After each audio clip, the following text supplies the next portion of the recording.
Aujourd'hui, La vie mensongère des adultes, écrit par Elena Ferrante. Alors, qui est cette autrice italienne, napolitaine même, on le sait. C'est une auteure mystérieuse, énigmatique parce que on l'a jamais vue. En fait, elle n'a jamais montré son visage, elle n'a jamais accordé d'entrevue. Elle l'a faite par écrit à plusieurs reprises et elle se présente comme étant napolitaine, issue de Naples. Alors, il y a quand même eu des enquêtes et toutes sortes de, comment on dit ça, de suppositions. Et les hypothèses les plus probables sont soit c'est une de ses éditrices, Anita Raja, ou Domenico Starnone, qui en fait est le mari de Anita Raja. Alors, les enquêteurs, les détectives ont l'air de remonter cette source et de croire que Elena Ferrante ne serait autre qu'une des deux têtes ou les deux de ce couple. Donc, Domenico Starnone, par exemple, a écrit beaucoup d'autres livres. Alors, probablement qu'il y a des experts qui se sont penchés sur l'écriture et qui ont comparé, je ne sais pas.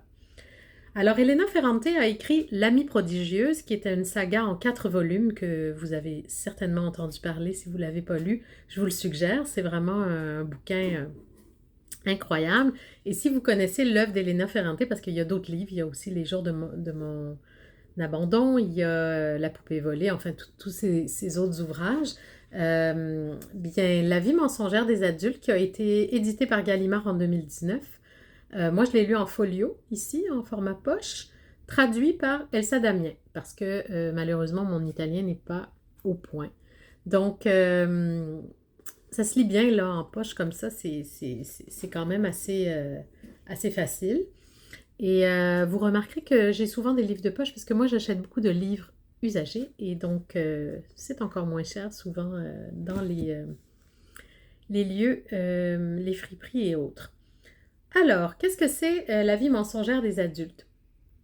Eh bien, c'est l'histoire de Giovanna, une adolescente, qui surprend une conversation entre ses parents, qui sont des enseignants, petite histoire, on connaît très peu la famille du père. Ils vivent entre eux, ils sont bien heureux, ils chouchoutent leur fille unique.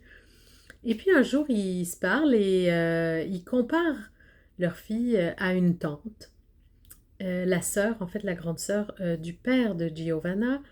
Et finalement, Giovanna est complètement stupéfaite par la comparaison parce qu'elle ne connaît pas cette tante. Donc elle va aller finalement à la rencontre de cette tante, un petit peu avec des sentiments très ambigus, sans trop savoir vers quoi elle va, et puis contre la volonté de ses parents aussi qui ont coupé les ponts avec la famille.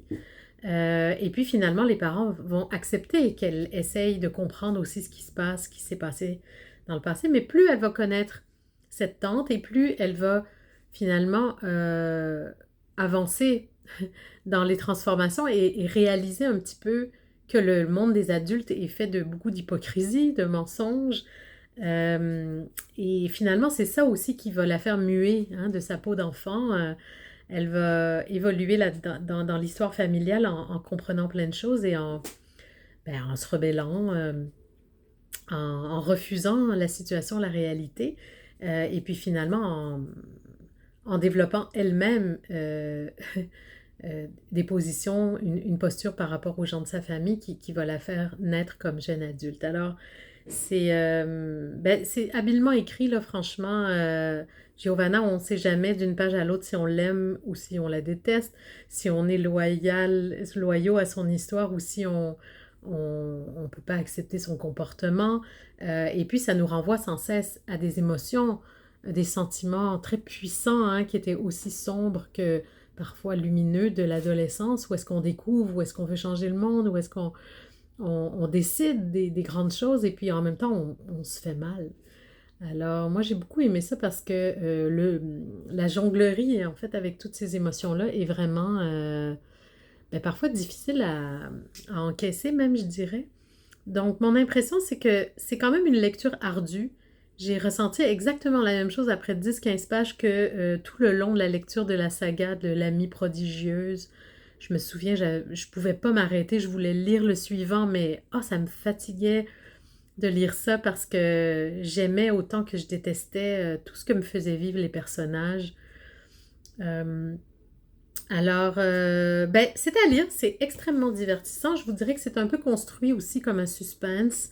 Euh, il y a un genre de polar, là. Il y a vraiment plein de rebondissements puis de moments où on craint, hein. On a la gorge nouée, on se demande vraiment si à la page suivante, il va y avoir des éclaboussures et quoi d'autre comme, comme meurtre. En tout cas, c'est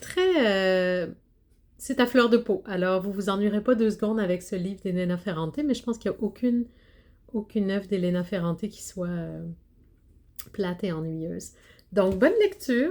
J'espère que vous aimerez ça. Vous me le direz. À bientôt.